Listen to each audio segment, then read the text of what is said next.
can't claim that you're Irish if you're black. You just can't say that in the United States.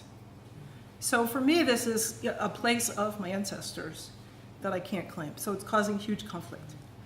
It's an emotional moment. So I thought I'd just better put that on the table. I don't even know what to do with that. Well, thank you, thank you.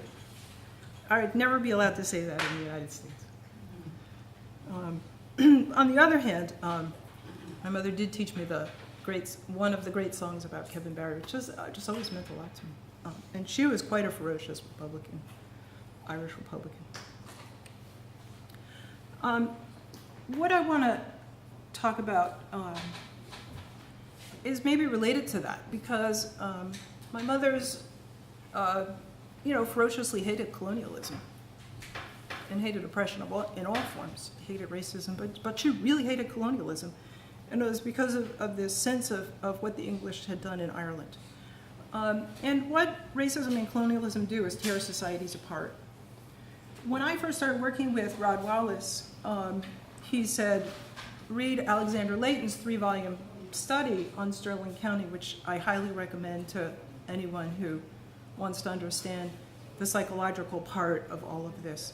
And his thesis is that human societies need to have what he calls integration, which is dense social networks. And these are the characteristics of social integration. And social integration is developed in place and has to do with people working together and sharing together and accepting each other. And the point of social integration is that strong communities do work. And they do all the important work of keeping us healthy. So strong communities, I think their key asset is that they can solve problems. If communities can't solve problems, we're dead in the water. And fractured communities can't solve problems.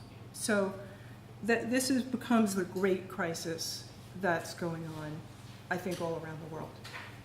So this is from the 2nd volume of the Stirling County study. The first author is John Hughes, People of Cove and Woodlock, which is a study of 2 communities in Stirling County, one that he thought of as integrated, one that he thought of as disintegrated. And this is a photograph that they included as an example of the integrated community. And so there are many aspects of this that are, to me as a psychiatrist, social psychiatrist, very fundamental. But basically, what we're looking at is the body language of people being connected to each other. And that's when people can have empathy, that's when people can care about each other, that's when people can take care of each other. And that's when people can have solidarity. So it's all of these things that they're saying this is the true basis of health. In the United States, we very much have pushed that healthcare is the source of health. But this is really an invention of the biomedical industry, because healthcare is not the source of health. This is the source of health. And it's the source of health in the largest sense of, we're having climate change. What do we do about climate change? We have to talk to each other. We have to solve the problem. And it's not a problem for any one small community, it's a problem for the international community.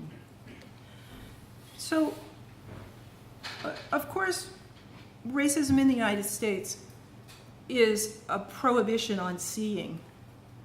Why did you do that? And part of the prohibition on seeing is that anything that's black can't be seen as what it is. It's automatically seen as inferior, and its good characteristics are denied it. So that this is the same photograph, but with black kids, is very difficult to see in the United States. So, but it is. And so the communities in which, and specifically this community in the Hill, where this art class was taking place, was seen as a blighted slum, and it was seen as a cancer on the city, and was claimed by eminent domain by the city, and the houses were bulldozed and the community scattered. Yet this is what was going on in the community. There is a collection of photographs by Charles Harris that are now in the Carnegie Museum of Art, 80,000 photographs. If you ever want to understand a black community in the United States and its contents, it's just worth, because most all of the photos are now online, going through that archive to see how many organizations, how many ways in which people congregated in a relatively small community. So there are gamblers, and there are duck hunters, and there are bands, and there's Sunday school, and there's jazz clubs. It's quite extraordinary the number of ways in which an active, well-integrated community will differentiate itself yet still be connected. This is worth knowing. This is what Leighton is talking about. Eva Marie Sims wrote a paper that I consider to be really foundational for understanding this process that I want to talk about of the disruption of social networks. Her paper is about childhood in the Hill District. And she's interviewed 12 people who had grown up in the Hill over a period between 1930 and 2004. And she divided them into 3 eras. In the first era, what she said was that all of the adults were connected and all of the children were connected. And all of the adults and all the children worked together to make the community work. And when you meet people of that era, what is remarkable to me is, in a way, in psychoanalysis, people talk about object relations. So there's an internalization of the object. So the object is a person. So the mother, for example, is internalized. Somewhere in our head is our mother. But also then we have our father, our aunts, our uncles, our grandmothers. So, and these are all networked in our heads. And what's important about these people that grew up in that era is that the map of human relationships that they expect to be in, sort of like what's the tray of life that they can handle, is thousands of people. It's extremely large and represents the density of the social network. You can feel this about them. So this is segregation in Pittsburgh in 1930, and this is what the area looked like. And so that's a photo of that, and another photo from Teenie Harris, very, very active, many, many, many photos. Pittsburgh is a city that loves photographs of itself, so it's richly endowed. This is another one that I think is, I think this is kind of Rembrandtian, as men grouped together, kind of like the Night Watch. I believe it's quite like the Night Watch. So the Teenie Harris Archive, Stanley Crouch said, provides us with an epic sense of life, which is to say that a civilization and how it worked is laid out before us. And so it's this that is first threatened and then destroyed. So I want to talk about redlining, which I think becomes incredibly important for understanding social geography. Because in redlining in the United States, the concepts of race and space and money, so the 3 are melded. So as you know, this was a survey of over 200 cities, American cities, and that carried out in the 1930s, and it's explicitly racist in the language of it. I thought that a redlining map had a red line, which makes sense, right? But this is what a redlining map, which I'm sure you've all seen redlining maps. This is what they look like. I was quite stunned, and you know that psychiatrists, when somebody says this is a redlining map and there's no red line, that's like waving a red flag in front of a book. So then I had to understand, so what's the lie? There's obviously a lie because it's misnamed. And so this is a redlining map of Manhattan, and I think the lie, just to cut to the chase, is that by focusing on the red, which is one quadrant, they have denied that it's really a stratification of the whole city. And in a way, they've taken out a lot of the nature, the process of racism. They've hidden the process of redlining so that we think that it's a simple rule, don't lend in a certain area. That can be eliminated by eliminating that rule, and we don't understand that it's a process of how the land is going to be allocated. So these are from area descriptions, so the actual survey forms. So these are the actual forms that people went out into the field and filled out. And the questions included detrimental influences, where people would write down things like encroachment of Jewish people. Notice that the inhabitants, they're looking for infiltration of. Now this area gets an A rating because it's desirable, it has white-collar families, has no foreign-born, no infiltration, no relief family, and no Negroes. Part of the rating is that there are actually restrictive covenants, effective restrictive covenants on these A neighborhoods, meaning these undesirable racial elements can't get in. Who are the undesirable racial elements? Me. And probably a lot of you. They didn't like the Irish at that point either.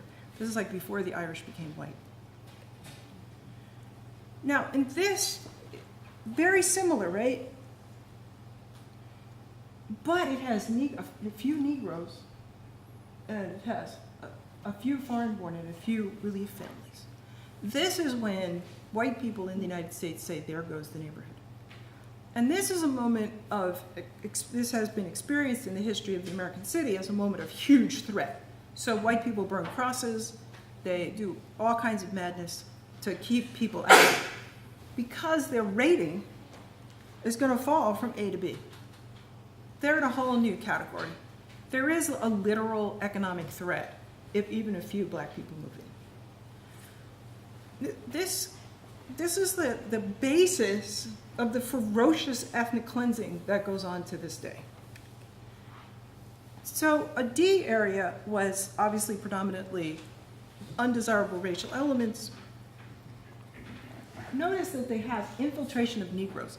Now, in ordinary polite speech, we don't use the concept of infiltration to talk about people seeking housing.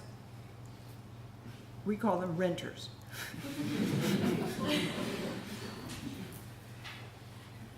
But encroachment and infiltration and other such warlike terms, spies, enemies, these are the words that are used for these undesirable racial elements who are coming at the white people and trying to ruin the good thing they got going. This is what they're talking about. This is Harlem in that era. And this is the same photograph that Alexander Layton showed. If you look, you can see the connectedness, you can see the calm. To have that kind of serenity in a street scene, kids playing on a sidewalk, people laughing, people talking to each other, is the epitome of civilization. But this was given a D rating, and you'll notice that it says trend of desirability down. What's not desirable about that? That's highly desirable. If you want to have health, if you want to have productivity, if you want to have problem solving, if you want to have innovation. And what's the proof of the pudding? This is Harlem. It was an extremely innovative neighborhood at that period. But it's denied money and falls apart. So redlining is done in the 1930s. Urban renewal comes in after World War II, so basically a decade later. So a decade when these neighborhoods have been denied access to capital. And so they have deteriorated at a faster rate. So the gap between the A and the D has grown, and it's the D neighborhoods that are targeted for urban renewal. And there are 2,500 projects carried out in 1,000 cities. 63% of those relocated are African American. So one can estimate that about 1,600 projects were directed at black ghettos across the United States. So I was talking about this with some African American Vietnam veterans, and they said that's what we did in Vietnam, was to this kind of dispersed attack. The military people actually have a word for it, which I don't remember. But to attack many, many, many, many, many points of the enemy's communities is a type of warfare. And that's what was done in this case. This is what's underappreciated, was the extraordinary blow to the national system of African American people. So these are the men who made the urban renewal plans. And they made them specifically the Civic Arena, which is erected in Pittsburgh, is to house light opera, and this is the light opera craft. And what's important about this photograph is that there are 3 black people. This is what they were going to clear, and they were going to do a number of things. They put in streets, very wide highways, to separate the African American community from downtown. They put in a spaceship, there you can see the spaceship, and a very large parking area. All 3 of these worked to create a centrifugal force between the African American community and downtown, and it becomes the real trigger for massive disinvestment and collapse of the Hill District. This is the photograph. Actually, Richard Saunders was my next door neighbor, and this photograph is, there are 2 that I have put in the book, Ruchak. There's a lithograph by Daumier from France, where the woman who's being moved as part of Haussmann's work has the exact same expression as this woman. This is Ruchak. It's a horror. And it's a horror because people are losing this nest of safety. So I defined Ruchak as the traumatic stress reaction to the loss of all or part of one's emotional ecosystem. People often say to me, does a recession cause root shock? Does cultural change cause root shock? And yes, all of these things cause root shock. Doesn't have to be urban, and it's quite.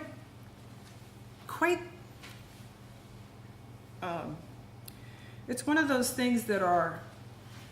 It reads true. It doesn't matter the cause, it reads true. People depend on community. Social integration is a fundamental part of who we are as human beings, what we need as human beings. And if it is ripped away from us for whatever reason, we suffer in quite parallel ways.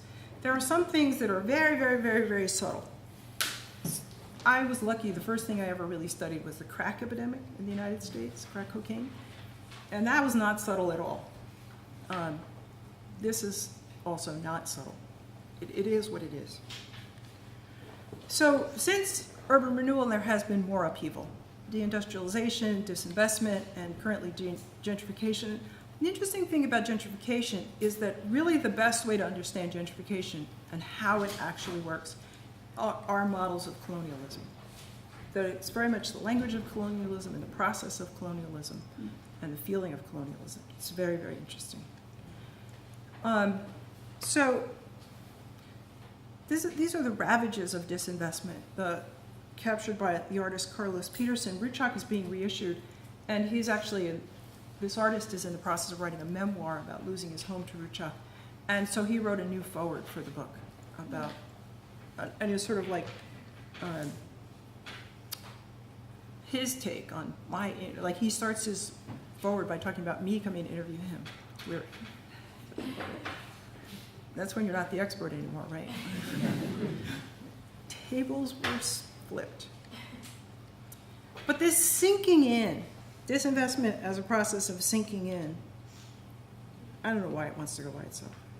Deindustrialization as a process of sinking in, and then leaving all these empty spaces, all these ravages, and the emptiness. And nobody gathers on the street anymore because it's not a safe place to be. And people don't have that kind of connectedness. So, and this is true across all American cities, so that's Harlem, that's Newark, New Jersey. This is a photograph by a photographer, Helen Stummer, and it's of Herminio, who is carrying clothes home to his mother, and their home is in the cardboard shack. So,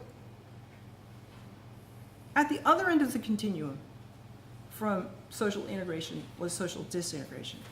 Alexander Layton posited.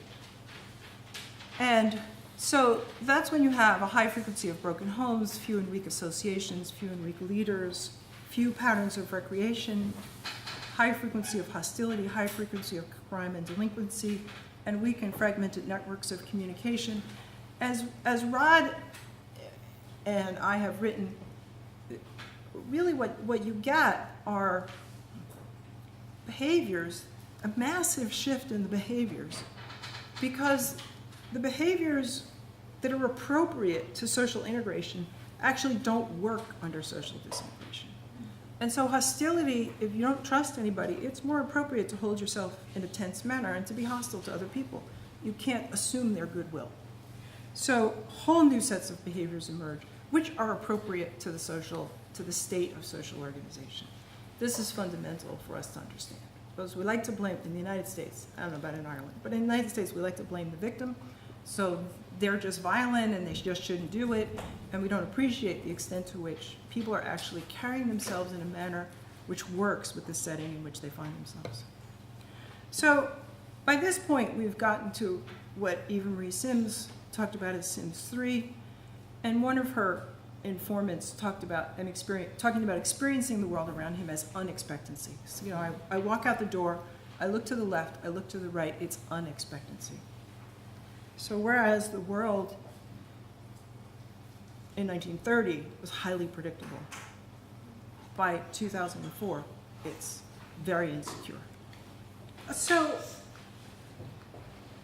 as we see it at the University of Orange, what's required is a pivot from the process that we're in. And I have become quite convinced that thinking of redlining as a paradigm that's governing the process of moving people in the American city, so that it's a machine, so that, as Jerry talked about in the beginning, when we do plan shrinkage and we weaken a neighborhood by burning out 80% of the housing, and then capital can easily move in and take it, they don't restore it for the people who were there.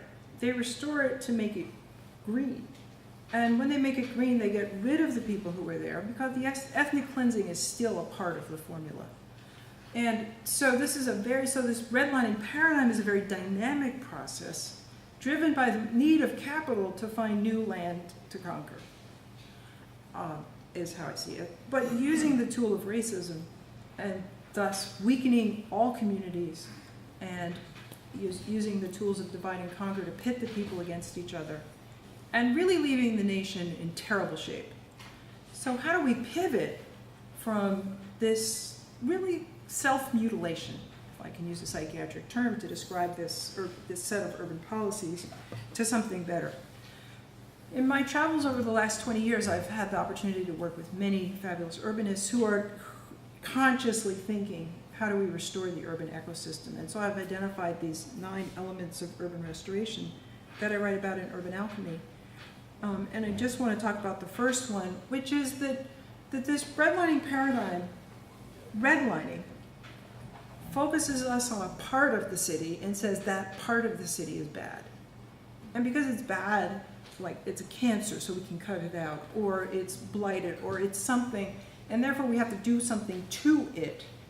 One of the programs we have in the United States is called Move to Opportunity. And it's a program where a few families are moved out of concentrated poverty. So concentrated poverty is the problem, and then a few families are moved out. And then capital moves in and disperses the rest. It's one of the many guises of how capital justified moving in and taking the neighborhood, because it's concentrated poverty, so we have to move the poor out. So instead, and this is a cognitive revolution, we have to have the whole city in mind. This whole idea that it's not redlining. It's stratification of the city. It's divide and conquer. And so instead, we have to keep the whole city in mind. So I worked a lot with Michel Cantal-Dupart, an urbanist in France, and one of the projects that he took me to see was in Perpignan, where there were housing projects literally on the margins of the city and made inaccessible to the rest of the city. Either one psychologically and the other two geographically impossible to get to. And so the work was how to really truly bring them into the system of the city. So in this particular project, there was a major road that went directly to the center of the city, but the housing project that was right alongside the road couldn't get there directly. They had to go on a loop all the way around. So the project was to take a little piece of one of the buildings, put in a road so that it was an immediate easy connection. And then to do development, a number of other maneuvers to open up the neighborhood, to make it beautiful, and to connect private houses that belong to very right-wing white fringe people, so that there was actually a park and a place of and flow and movement among these various, because the housing projects were occupied largely by North Africans. So this is fundamentally getting at the geography of the city, but in a way that's restorative. It's not trying to cut a cancer out, it's trying to create a whole city. This is a concept that's almost impossible for Americans to think about, in the same way it's almost impossible for me to say I'm part Irish. So we have a lot of psychological work to do. And we imagine Sims 4 restoration, where we are starting to create common ground and starting to talk to each other, and things are starting to make sense. We have moved out of the nonsense that we're in now. And if you've paid any attention to the American election, you know we're deep, deep, deep in nonsense. So thank you for your attention.